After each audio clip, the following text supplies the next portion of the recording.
In this video, I'll be going over a quick demo of my first iteration of my AI chatbot. Um, as I mentioned, this is first iteration MVP. So the front end and functionality are still being worked on.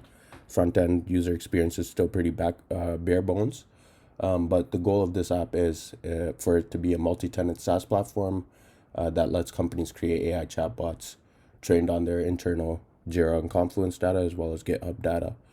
And the goal is to help teams instantly access their answers from documentation and the code base instead of having to manually search for these answers to questions that are commonly asked. The app itself is built with Django and PostgreSQL on the back end and React with Vite on the front end, and it's all containerized within Docker.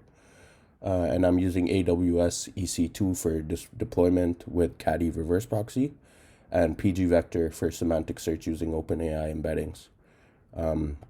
So when you first go to the demo page, you're taken to a login page. As I mentioned, pretty bare bones. We have a username and password. And once you're logged in, you're taken to a home page. Nothing much on the home page right now. It'll just show users in your company. And this is a test company, so there's only one user. The way it's set up is that there will be multiple companies that can be created, each with their own set of data. And each company will have its own users, chatbots, credentials. Everything is basically scoped to the company and the chatbots later on. So yeah, this is the home page. In the top nav bar, you can see that we have two other options, chatbots and credentials. So let's start with the credentials page. This is where you would add credentials for your data sources. So Atlassian API credential for Jira and Confluence, as well as GitHub personal access token. So let's get started with adding those tokens.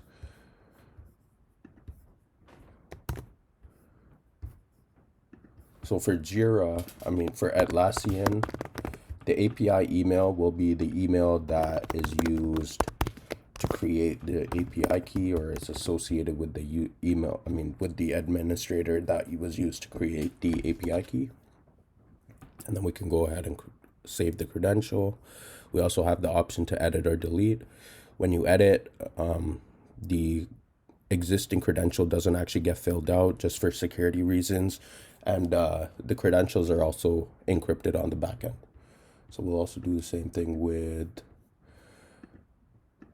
GitHub. GitHub username is going to be the username that's associated with the account that the personal access token was created from.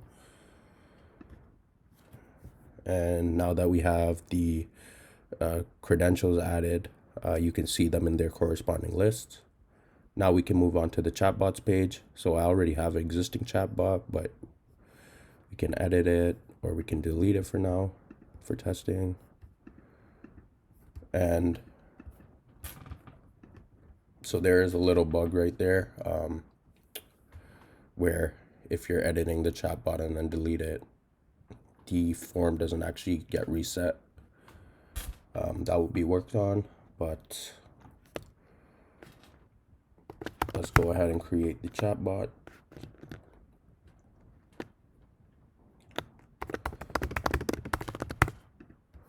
And then, as mentioned, other than the edit and delete options, we also have an open chat and manage syncs button. So we'll start with the manage syncs just because that there's no data that has been added to actually for the chatbot to reference. And this manage syncs is where you would add these syncs for the data that the chatbot can reference. And each of these, the manage syncs page is specific to that specific chatbot. So if you have multiple chatbots, each chatbot will have its own manage syncs page. So for Jira, you're going to add the Jira board, select a credential. So this will show all of the Atlassian API credentials, and you would select the credential that is valid for the Jira board. And then this is a sync schedule. So if you want automated syncs, you can choose one of these automated scheduled times. And it will run in the background. Once you create the sync, you have the it gets added to the list under the syncs, and we also have a status just to show what the status of the sync is. And I'll just click sync now so that you can see that we're running the sync, and once it gets processed, it'll be updated. And then for Confluence, similar to Jira, so as you can see, the message was updated with all of the Jira issues that were synced. But yeah, for Confluence, you add your Confluence space URL, credential from the Atlassian credentials as well, sync time, and then I'll just click sync now as well. And then for GitHub, the repo name is actually, the full repo name is actually going to be your GitHub username, and then the repo name slash repo name. This main is actually where the branch that's being used. So if you're not actually looking to ingest the data for the main branch, you can change this value, but I am, so I'll leave it as is. You select your credential from the GitHub credentials, and then the sync schedule. Then I'll add the sync and sync now.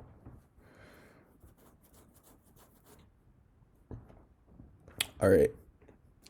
So now we can move on to the actual chat itself. Here, it's a very basic chat window right now, with plans to improve it, obviously. But this is where you would ask your questions. So let's just ask, what is the main functionality of this project? And so I plan on adding a loading page just so people know the question was asked, but there's a little bit of a pause between the question being asked and the answer actually populating. And so here, this is all answered based on my Jira, Confluence, and GitHub data. So the main functionality of the project is to develop a chatbot that integrates with various services such as Jira and Confluence. And so this is gonna provide information and provide the references of the data sources that it used to actually get these answers, so that anyone that's using this chatbot can actually go back to these data sources and verify the validity. Let's ask it another question.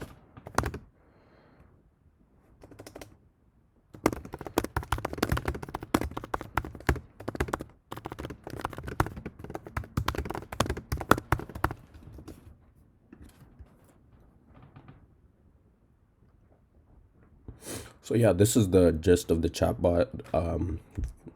The next kind of iteration, I'll be working on improving the responses, the adding additional integrations for data sources, and I'll be working on improving the front end so that it looks more production ready and just more user friendly. Thanks for watching.